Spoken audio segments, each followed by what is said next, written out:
అధ్యక్ష 2014 నుంచి 2019 మధ్యన చంద్రబాబు నాయుడు గారు చాలా స్పష్టంగా రాజధాని ఒకటే ఉంటుంది కానీ అభివృద్ధి వికేంద్రీకరణ జరుగుతుందని ఆనాడు చెప్తాం జరిగింది అధ్యక్ష.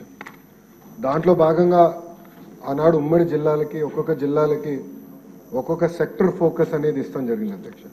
ఒకసారి మనం చూస్తే కరువు ప్రాంతమైన అనంతపురానికి కియా మోటార్స్ తీసుకొచ్చారు, కర్నూలుకి అనేక రెన్యూబుల్ ఎనర్జీ సంస్థలు తీసుకొచ్చారు, చిత్తూరు కడపకి ఎలక్ట్రానిక్స్ మ్యానుఫ్యాక్చరింగ్ సంస్థలు తీసుకొచ్చారు, ఇంకో పక్కన నెల్లూరులో కూడా చూస్తే మన విండ్ టర్బైన్ మ్యానుఫ్యాక్చరింగ్ కానివ్వండి, సెల్ ఫోన్ తయారు చేసే సంస్థలు కానివ్వండి, ఇవన్నీ కూడా తీసుకొస్తాం జరిగింది. ఇంకో పక్కన ఉభయ గోదావరి జిల్లాలు కూడా పెద్ద ఎత్తున ఆనాడు ఆక్వాని కూడా ప్రోత్సహిస్తాం జరిగింది. ఇంకా ఉత్తరాంధ్రకు వచ్చే గల ఐటీని, మెడికల్ డివైసెస్ మ్యానుఫ్యాక్చరింగ్, ఫార్మా అని చాలా స్పష్టమైన కార్యాచరణ ఆనాడు చంద్రబాబు నాయుడు గారు నియమిస్తాం జరిగింది అధ్యక్ష.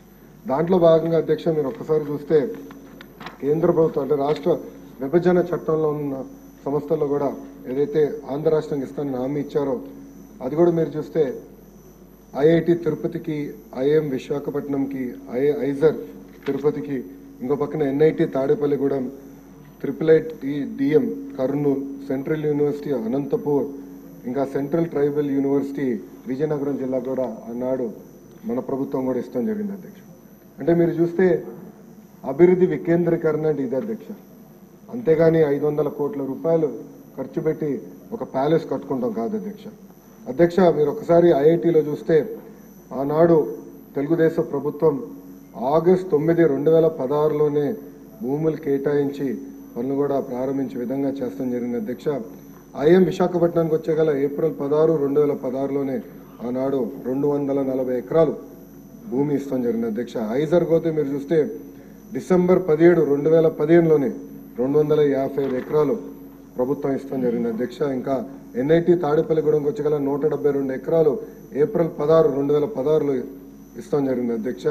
ఇంకోటి ఐఐటి డిఎంకి వచ్చే గల 151 ఎకరాలు మార్చి 31, 2016లో ఇస్తాం జరిగింది. ఇంకా సెంట్రల్ యూనివర్సిటీ అనంతపురంకి వచ్చే గల సుమారుగా 491 ఎకరాలు ఏప్రిల్ 16, 2016లో ఇస్తాం జరిగింది అధ్యక్ష. ఇవన్నీ నేను ఎందుకు చెప్తున్నానంటే ఆనాడు యుద్ధ ప్రాతిపదికంగా కేవలం భూములే కేటాయిస్తాం కాదు, పనులు జరుగుతున్నాయా జరగట్లేదా, కేంద్ర ప్రభుత్వం నుంచి రాబట్టాల్సిన నిధులు ఏంటనేది ప్రతి నెల గౌరవ ముఖ్యమంత్రి గారు రివ్యూ చేసేవారు అధ్యక్ష. మీరు కూడా అధ్యక్ష గతంలో పిఆర్ఆర్డి మంత్రిగా చేశారు. ఉపాధి హామీ అనుసంధానం ఎట్లా చేయాలి, దాన్ని అన్నిట్లో ఎట్లా చేయాలని ఆనాడు ముఖ్యమంత్రి గారు పెద్ద ఎత్తున రివ్యూ కూడా చేశారు అధ్యక్ష. సో ఇట్లా అన్ని పనులు ఒక పద్ధతి ప్రకారం చేసుకుంటూ పోయాం అధ్యక్ష. వాస్తవంగా చెప్పాలంటే సెంట్రల్ ట్రైబల్ యూనివర్సిటీకి వచ్చే కొంచెం డిలే అయ్యగల ప్రభుత్వాలు మారినాయి. ప్రభుత్వం మారిన తర్వాత తెలుగుదేశం పార్టీ అధికారులు ఉన్నప్పుడు ఒక భూమి ఐడెంటిఫై చేసాం, కేటాయించాం, కానీ ఎక్కడ రాజకీయంగా క్రెడిట్ వస్తుందని చెప్పి మళ్ళీ వేరే భూమిలోకి షిఫ్ట్ చేశారు అధ్యక్ష. దానివల్ల 5 సంవత్సరాలు కాలయాపన చేశారు అధ్యక్ష ట్రైబల్ యూనివర్సిటీకి. మన ప్రభుత్వ అధికారులకు వచ్చినా చాలా స్పష్టంగా లేదు, ఎక్కడైతే ఫైనల్ చేసా అక్కడనే ముందరికి వెళ్దామని చెప్పాం అధ్యక్ష. ఈ సెంట్రల్ ట్రైబల్ యూనివర్సిటీ కూడా యుద్ధ ప్రాతిపదికంగా వచ్చే 2 సంవత్సరాలు పూర్తి చేస్తామని సభకి నేను హామీ ఇస్తున్నా అధ్యక్ష. పెద్దలు బుచ్చ చౌదరి గారు, బోండోమా గారు చెప్పినట్లు అధ్యక్ష ఇంకా కొన్ని పెండింగ్ వర్క్స్ ఉన్న విషయం వాస్తవం అధ్యక్ష. కొంచెం ఈ తాగునీరు కానివ్వండి, రోడ్లు కానివ్వండి, ఈ సమస్య ఉన్నాయి. నా దృష్టి కూడా అధికారులు తీసుకొస్తాం జరిగింది. అది తప్పనిసరిగా సంస్థలతో నేను మాట్లాడతాను. ఇంటెక్ కానివ్వండి, మ్యాన్ పవర్ కూడా డిస్కస్ చేసి తప్పనిసరిగా ఎట్లా టేకప్ చేయాలో చేస్తాం.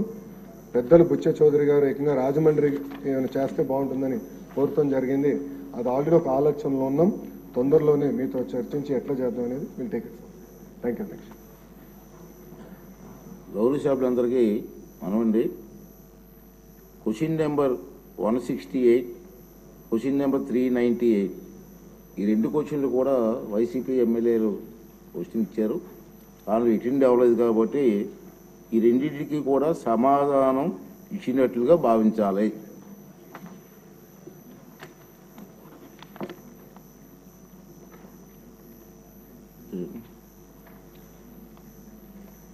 నెక్స్ట్ క్వశ్చన్ 143 గిరిజన శాఖ మంత్రి. నమస్కారం అధ్యక్ష. మొదటి ప్రశ్నకు సమాధానం అవునండి. రెండవ ప్రశ్నకి